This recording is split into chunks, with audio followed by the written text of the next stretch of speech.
Hey everyone, Joe here from ActionX. Welcome to What's on the Tube, or welcome back if this is your fourth Perry Mason Season 2 episode review for you today. Sorry if I'm a little quiet than usual. I'm a little tired. It's been a long day at work, and also I apparently set up the light shot wrong. I'm like, damn, why is this umbrella not appearing to me? Anyway, this week on Perry Mason, we're at the halfway mark of the story, and to be honest with you, I said this last week. Last week was a great episode. Best one in season 2. This one was a tad let down. A tad, not too much. It's still good. Very good, in my opinion. But definitely the mystery took a weirder turn, and it kind of felt like this was more like we're going into a more simplistic episode, kind of like just focusing on the characters' thoughts at the mystery now at the halfway mark. We still have 4 episodes to go. We still have a whole month left to talk about. But for me, it's like, I wasn't expecting that, but it opens up more questions than answers. Like the results of this week's episode definitely will have an impact going forward into the rest of the season, and it definitely makes things a little bit more questionable to how certain things are going to pan out by the time we reach to, let's say, the 6th or the 7th episode, even by the finale. We'll see about that, but. Overall, I think now being at the halfway mark of the season, definitely for me, it feels more like I'm liking the pace they're going. It definitely is not trying to loop another season 1 type of ordeal yet, and I feel like they're still figuring out what the end game is going to be. I don't even know what the end game is going to be really, but yeah, I'm going to go through the Butcher recap and talk about this week's episode of Perry Mason. So we begin where we picked up last week, where Drake has the gun. He is debating getting rid of the gun because he knows that if he gives his gun over to Perry and Della, that this would basically, like, the case is over. Like, for them, their entire argumentable points for their case is over, and now they're just going to stick with what everyone says about them already, that they're murderers and that they should be hanged and everything. So where we go after that is Drake decides not to give the gun. He consults with his wife and even his little child. Also, fun fact, his little baby is called Lucius. The actor previously played Lucius Fox on Gotham. So I'm like, it's a small world after all. But yeah, that's pretty funny to say the least. He does know that giving over this gun would be basically like a death blow to the entire case, especially, Perry was so gun-ho on taking the case on, after everything that's happened in the last 6 months, now 7 months, I believe, that this would be the right move. But now this could turn them to a completely different direction if they don't pursue forward with it. So Drake decides best move, give it to Perry and see what he decides to do next. But they're going to enjoy a nice, comfortable weekend first.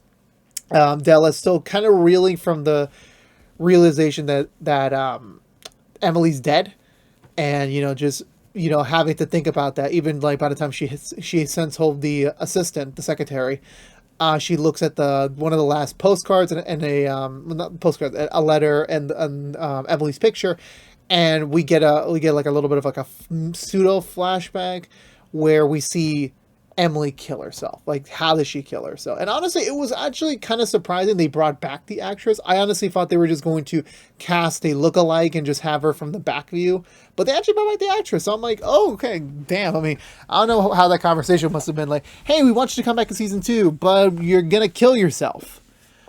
Honestly, yeah, seeing like, honestly, I actually got to give props to that scene, because like, honestly, like, even me trying to realize the logistics of it, like, they actually had to bring out the actress just to shoot one scene with no line. But to be honest with you, I think that was one of the most powerful scenes in not even a scene, like a powerful shot of the episode, where she doesn't have a line. You just, everything's in the facial expressions, and you see her done. She's given up because she's been around this traveling circus that doesn't really care about her. She's been trying to correspond with Perry, never got a letter back.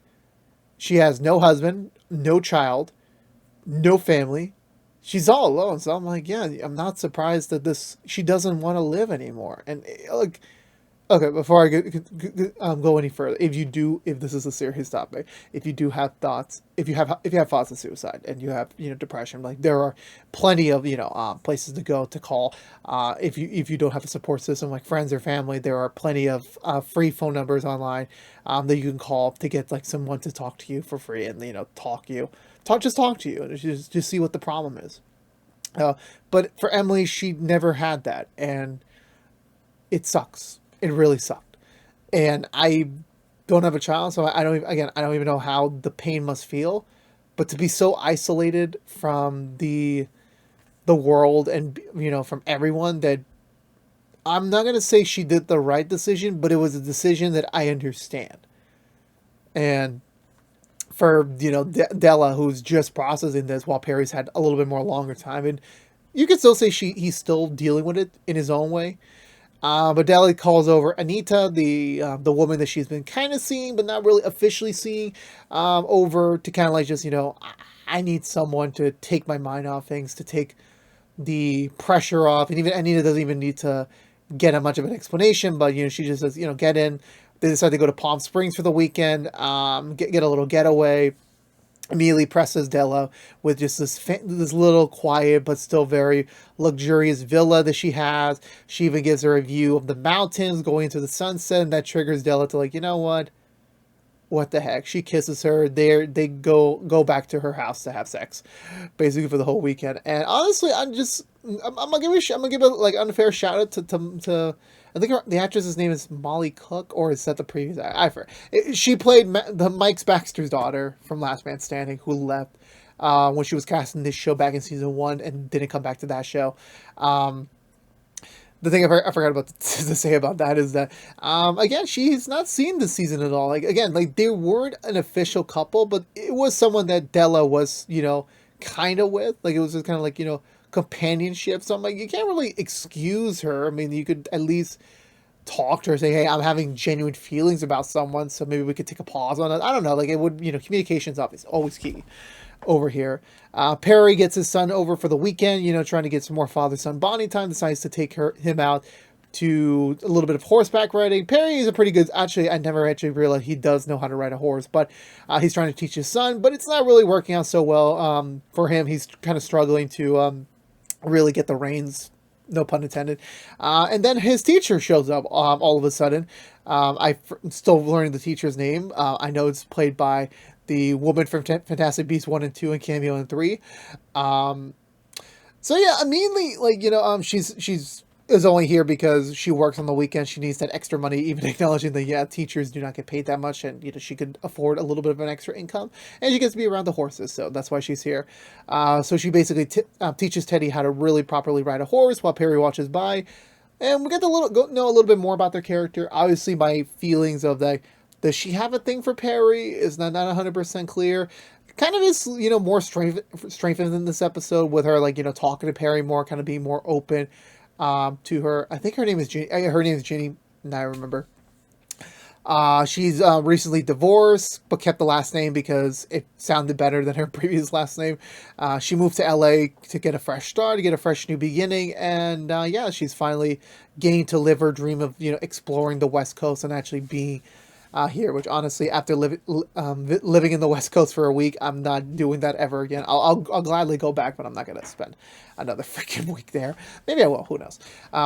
So yeah, so they're bonding a little bit more. Even by the time they head back to the stables and they're wrapping up for the day, Ginny makes a little bit of a slight comment of like, if you ever want to come back for more, I'm always here on Saturdays, and it's not clearly say if that means for Teddy or for Perry. I think that rhymes a little bit. That's right. But yeah, so weekend's over. Uh, we cut back to the where was I gonna go with that? Yeah, so we head back on Monday morning. Everyone's kind of like sliding back into work. Perry's for once is the first one to arrive. Normally he's the last. So Perry's kind of a little uncomfortable. Like usually when he gets there, they start the meeting. He's not usually the one to wait for the meeting to start. So anywho, so where was I gonna go with that? Where was I gonna go? Yeah, so eventually Della shows up, even like her having a little bit of a tan from her weekend away. And Perry is like, "Oh, you look a little bit different," and she's like, "Yeah, you look different too. You look a little bit more happier." And that's apparently Perry forgot to tell her that yeah, Teddy and his ex-wife moved all the way to LA just so that they could have a decent chance of having a a friendship or a kind of like a relationship. And so going into where we were back over, we're like they're still like a little bit uncomfortable with the fact that like yeah, Perry is still withholding some stuff. And so we get to the point where Drake shows up. He brings the gun and he tells her, yeah, he did the research and like yeah, it's all way too coincidental that the gun that was the murder weapon turned out to be the gun that was used for the same murder, and that the brothers were right next to it. Putting all the pieces together, and it doesn't really all work together. And Drake is like, yeah, this is it. This is like the boys murdered the guy. So I'm like, yeah, this is the done deal. This is all over. Della's instinctual reactions to like, yeah, we got to hide this gun because like we can't we set so much time to put the boys as like they're not the killers, and now here's the gun. So I'm like, well, what do we do now? And obviously Perry is furious because like again he's been defending these brothers for weeks now, and he's been like trying to be nice with them, trying to be open to them, but it's nothing is really working, so to speak. So they decided to pay the brothers a visit. Oh yeah, I forgot that there was another thing that the brothers had a visit from their family. The first time they got to like actually properly see each other in many many weeks, and they're getting an update like yeah we're doing fine. Like it's not that bad prison life, but it's not perfect. Obviously, they still gotta wait to see how things turn out by the end of things. However, the little brother gives the other brother's wife a little present, a little paper with some drawings on it saying that hey Maria his daughter would enjoy it a lot, so let me make sure she reads it. So afterwards I want to say yeah, so going back into the actual thing where they all visit the brothers, and immediately the brothers still defensive saying that we didn't do anything, we told you our side of the story already. But eventually Drake points out to the fact like yeah we know about the gun, we know it was nearby your house, we already got basically a confirmation from the seller slash renter slash whatever the gun dealer, whatever you want to call him, that yeah it was yeah you guys did it. And Perry's like, you know what, I'm about to hand over the gun to evidence right now if you don't say anything. They admit that like yes we needed money, we brought the gun basically just for the idea of like we're going to get a quick steal, get some quick money, and then move on with our day. However, things went awry. They shot the guy. That wasn't the plan, and there was a struggle. And even though like again for them it's like it's a big blow to them, it's like again they were trying to defend them for a while now, and it's not really working out. Definitely was not part of the plan. Perry's immediately like, I want to give up. I'm gonna drop the case. This is gonna be a lost victory. But Della's trying to hold out. It's like they can't drop on now. It's the newest trial of the century, and if Perry drops out now, this could mean that yeah, it's they're done. They know like their case is like already over in the dumpster. Like at least the most we can do is try to get them a good deal. Like trying them to not go to prison. But this is not what Perry signed up for. Like when he did Emily's case, he knew Emily didn't kill her. Didn't kill her own baby. She wasn't responsible. And now going into this point where now he knows like okay, there's too much evidence against them. How can he support them any further? So yeah, so that eats up Perry. Perry decides he has no choice. He has to go make a deal with the DA to try and at least get them some leniency before going to trial. Della tries to talk him out of it, but it doesn't really quite work. So Perry goes to visit both the ADA and the DA and trying to pitch them like, you know what, we could avoid all the circus, because like with me as the representative, it will not be a clear victory. It's going to be a mistrial again, or it's going to not be a victory. And he's just giving them an opportunity to, like, you can back out now, make the plea deal, and then we can all move on with our lives. However, they don't budge. They said, like, yeah, you would not be making this deal unless you had an ace up the sleeve, which we know you don't have an ace up your sleeve. So yes, you can do your little talky, your little, Perry Masonist, but, like, they know, like, yeah, we're not going to take your deal. It's a done fact. So Perry decides to call over Strickland, tries to, like, get some bro time going. They haven't had that in a while. Like, just kind of, like, relieve the air, kind of, like, trying to, calm down. Even Perry tries to, like, swindle out some, get some evidence against him. And, Strickland's like, nope, he's paying my bills. I'm not going to, like, perfectly says it, I'm not going to bite the hand that feeds me. So honestly, that makes sense. And Perry's like, we could do it off the record if you want to. And he's like, bullshit. There's no off the record with you. Anything I say to you is going to be used against me, so I'd rather not. Eventually, Perry decides, what, let's have a little fun. Let's get a little drunk, especially once he starts reading all these newspapers. I forgot, we had a scene where the rich father, meets up with a Radiohead, pitching him on this idea of, like, we're basically going to, like, black smears Perry's name all over town so that, his credibility would be a little bit weakened. So that's kind of like what all the newspaper stands has been reaching with, like, Perry Mason being, like, an anti-person or whatever the case might be. And then Perry's like, like, kind of pissed off at the fact that also that the guy's horse is, like, also one of the same pages, like one of the same bullet points is, like, Perry's like, what, I'm gonna teach him a little lesson. So they head over to the park. They find this golden horse. Well, not the golden horse, like the guy's personal horse. Decides to ride it for a joyride around the ring. Even Strickland, like, is just enjoying it, even though he knows, like, yeah, this is wrong. This is clearly wrong, Perry. We got to back out of this right now. But Perry's, like, too far gone. He's too far drunk. He's too far angry. So he's riding this thing, having the time of his life. Eventually, the park officials, the night crew show up, immediately spook them. Perry gets like that thrill of excitement of, like, just having fun. It kind of feels like season 1 Perry a little bit, where he just needs to blow off some steam. He just needs to, like, have that moment of, like, weakness. But Strickland kind of yells at him for, like, saying that I knew this would happen. I told you before this was going to happen. You cannot be doing this. And he leaves because, again, like, Perry, is not being responsible. And especially for Strickland, for once, he's like, he's the responsible one because he knows his family needs the money. They need that stable source of income. And that Perry is once again ruining that, or at least threatening that. So it does not sit well with them. Also, I forgot, over at the Drake's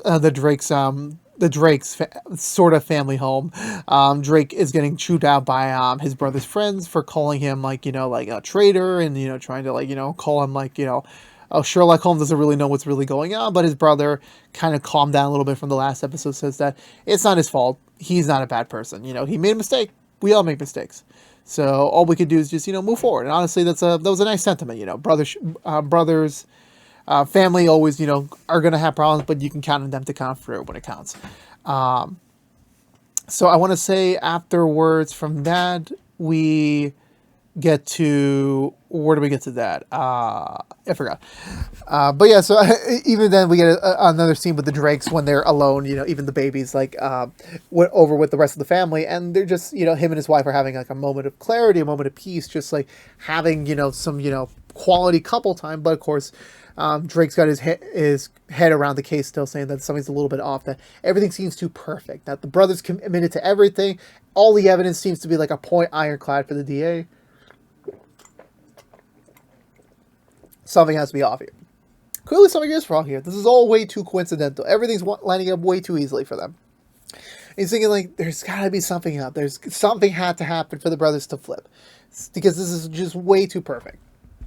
And even his wife said, you know what? You're the investigator, so go investigate. Go get the details. Go figure this out. So he decides to head out until after he has coitus with his wife and decides to have another baby. I think that's how it works, but, like, still, you never know. They can barely get one baby. Like, please don't try to make a second one.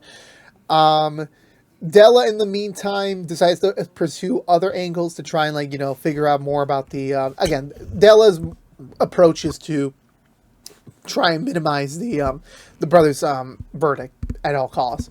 So she once again visits the rich connector. I forgot her name, but she has a connection to the rich family, has a connection to a lot of other things. This time just one-on-one, no Perry. And they talk, just trying to get the lure, because like before the entire thing blew up on their face of like trying to defend the brothers, not trying to lessen the brother's statement. One of the things that she found out was that there was another connection to the rich guy stadium that he's been talking about, he's been building for oh so long. And when she asked him about it, it's like, yeah, I don't really, there was no paperwork involved. But also she kind of flips the switch on Della, because, like, Della's been acting a little bit, differently to Perry, because, like, again, these two have two very different personalities, have two different work ethics, trying to be partners, but, it's not entirely perfect. Even the woman says best that, Perry looks broken. And again, it's because of everything that's been going on. It's been because of the death of Emily. That, yeah, I'm not surprised Perry's, not fully healed. Like, because again, like, the whole thing at the end of season 1 was meant to be, like, getting the Perry that presumably existed back in the olden days of the serials and the older movies and the older shows. And that's what was the assumption, but now we're picking up the actual story of, like, well, this is all natural progression. Like, that Perry still has a lot to go through before he becomes that lawyer, before he becomes that person, or at least their take on that lawyer. And it's going to take a little more while to get to. Speaking of Perry, he goes over to the school to pick up his son. He's a little bit, a little bit still feeling it a little bit from last night, so he tries to pull him out pretty quickly, trying to get him out of the school pretty quickly. One of the fathers calls out Perry, reading the newspapers, deciding to insult him with one of the newspaper slander names, and Perry decides to punch him as a response, but it scares his son. The teacher gets concerned. Ginny gets concerned, so she decides to leave Teddy behind and says, "I'll take care of Teddy. You need to leave right now." And so he does, kind of, acting again. Was it the right move for him to make? Not at all, but it is what it is. Also, I forgot there was a whole nother subplot, not like a whole subplot, but like it was a mini subplot where the I want to say it was the detective, because we go back to the boat, one of the gambling boats, which I guess after the whole fire thing kind of sunk the business, no pun intended. And he's just trying to figure out what was going on, because like there was a lot of money, there was a lot of free stuff flowing through this place, and now they're kind of kind of dialing down now that the guy's dead.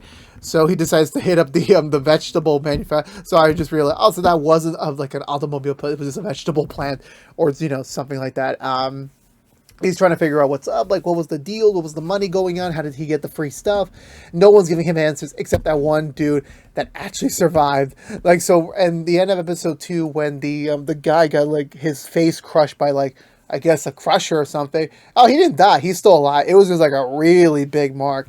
And he tries to get a little more information on him. And he does admit, like, yeah, they were hired to basically move vegetables from the place, even though it's a very commonly, consumer place. Like, they're just wondering, like, why did we need an extra truck on top of like a massive city already having all that, those exports coming in, and he's like, I don't know, we just got paid to do it, and there you go, that was it. So definitely there was something more going on that, like, is all connected, but we don't know about that yet.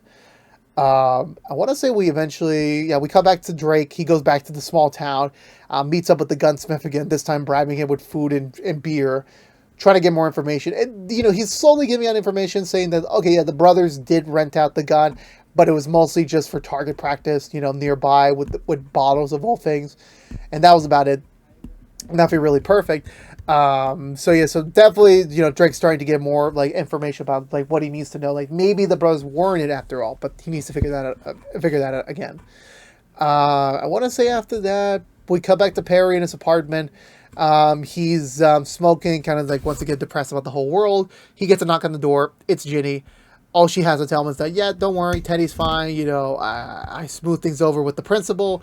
He's not going to get kicked out of school. You're good. I just blame the other father, so you're all good to go. She even drops him up some French dip to, like, feed him for the night, considering the fact he's kind of been through a lot. Perry kind of, craving companionship, invites him inside, and she decides to come in. What happens after they close the door? We don't know. But to end it off, we head back over to the small town where we come back to the family. The wife wakes up to look at the notes again that the younger brother gave her. It's actually a picture of a car.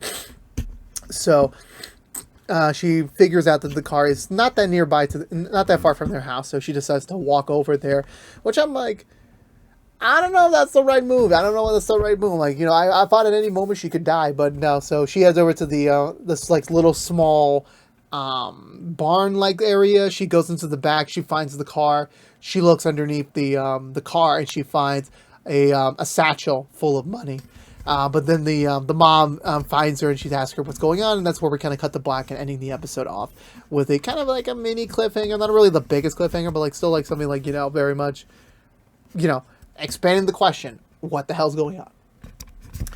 So for me, I still think this was a very good episode. Definitely a step down from last week's. Definitely was kind of, reaching back to the characters, kind of like, giving them like a pause moment, kind of giving them, here's all this new information. How do you digest it? How do you go forward it?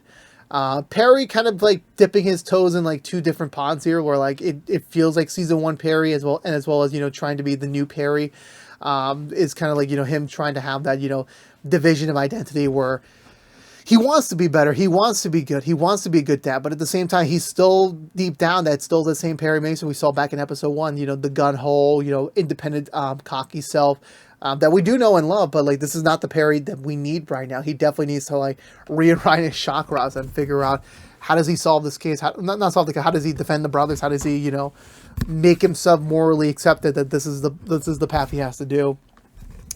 Della finally giving in, finally getting some love, going like a proper love, is something that I wasn't expecting. Well, I was expecting, I was like, hoping that it would go on a much more dynamic journey, but like, Della needing someone in her moment of like, not weakness, but like in a moment of her need, having Anita be there, be the one to comfort her, and having that all figured out, like, it was nice to see. It was very sweet to see. They don't seem like a couple that would work, but it just seems like they're missing something that the other needs, and it kind of completes them, if that makes sense.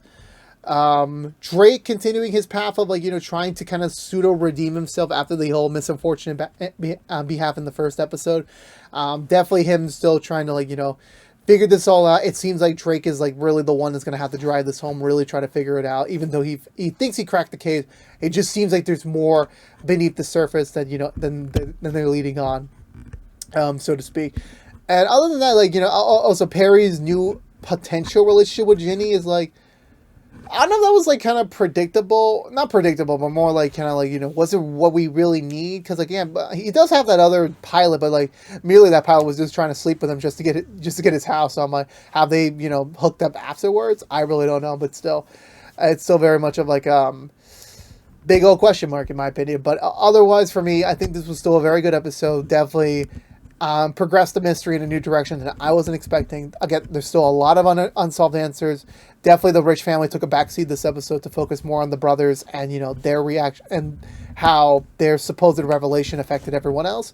But I'm looking forward to next week and how to, like, continually wove in the story, continue like to continue figuring out what really happened. But for now, I'm going to give this episode 2 thumbs up still. I really enjoyed it a lot, and I can't wait to see how the second half goes, because that was it for this week's episode of Perry Mason. So let me know in the comments below, what did you think of this week's episode of Perry Mason? Let's have a conversation down below, as always. But I believe that's going to do it for me today, everyone. So if you're unaware, this has been What's the Two from ActionX, reviewing every episode in the second season of Perry Mason. If you want to know what we're doing normally in What's the Two besides our Perry Mason episode reviews, we are currently doing rookie episode reviews, rookie Feds episode reviews, and Walker episode reviews each and every week. But if you only care about Perry Mason, your luck, will be back next week with another brand new episode review. So stay tuned until then. But again, thank you so much for watching. Please subscribe if you haven't yet. Like, favorite, share if you want to. Ring the bell and follow us on social media. But until we see each other again, for all you Masoners out there, I'll see y'all next week for the next episode review. But until then, stay safe out there, be good to each other, and as always, peace out.